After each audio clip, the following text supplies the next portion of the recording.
Hi guys, welcome to Safa car Salem. இன்னைக்கு நம்ம என்ன வண்டி பார்க்க போறோம்னா Maruti Suzuki Baleno 2018 model single owner 130 ஓடி இருக்குது வண்டி. வண்டி பார்த்தீங்கன்னா ஓடின வரைக்குமே ப்ராப்பர் கம்பெனி சர்வீஸ் ரெக்கார்டு தான். வாங்க வண்டியில் என்னென்ன ஃபியூச்சர்ஸ் இருக்குன்றதை பார்ப்போம். இதில் என்னென்ன ஃபியூச்சர்ஸ் வரும்னு பார்த்தீங்கன்னா ஆட்டோமேட்டிக் மிரர் ஃபோல்டிங் வந்துடும், மிரர் அட்ஜஸ்ட்மெண்ட் வந்துடும், ஸ்டேரிங் மவுண்ட் கண்ட்ரோல் வந்துடும், ஆட்டோமேட்டிக் கிளைமேட் கண்ட்ரோல் வந்துடும். அதே மாதிரி செட்டு வந்து பார்த்தீங்கன்னா கம்பெனி செட்டு தான் போட்டிருக்குது. மாருதி சுசுகியோட ஒரிஜினல் செட்டு போட்டிருக்குது. புஷ் பட்டன் ஸ்டார்ட் வந்துடும் வண்டியில். பார்த்துக்கோங்க, இந்த வண்டியில 5 பேர் வந்து காம்பேக்டா உட்காந்து போகலாம். உட்காந்து போற அளவுக்கு ஸ்பேஸ் வந்து உங்களுக்கு நல்லாவே இருக்கும். இந்த வண்டியில கம்பெனி அலாய்வில் வந்துடும். அதே மாதிரி பாத்தீங்கன்னா டயர் வந்து 80% டயர் வந்து 80% இருக்கு. இதுல வந்து பாத்தீங்கன்னா எம்ஆர்எஃப் கம்பெனி டயர் போட்டிருக்காங்க.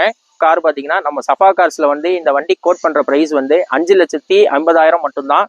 இதுவும் நெகோஷியபிள் தான். நீங்க நேர்ல வாங்க பேசிக்கலாம். மேலும் நம்மளோட வீடியோஸை பாக்குறதுக்கு சேனலை ஃபாலோ பண்ணிக்கோங்க. நான் புதுசாக போடுற வீடியோஸ் எல்லாம் உங்களுக்கு அப்டேட் ஆகும்.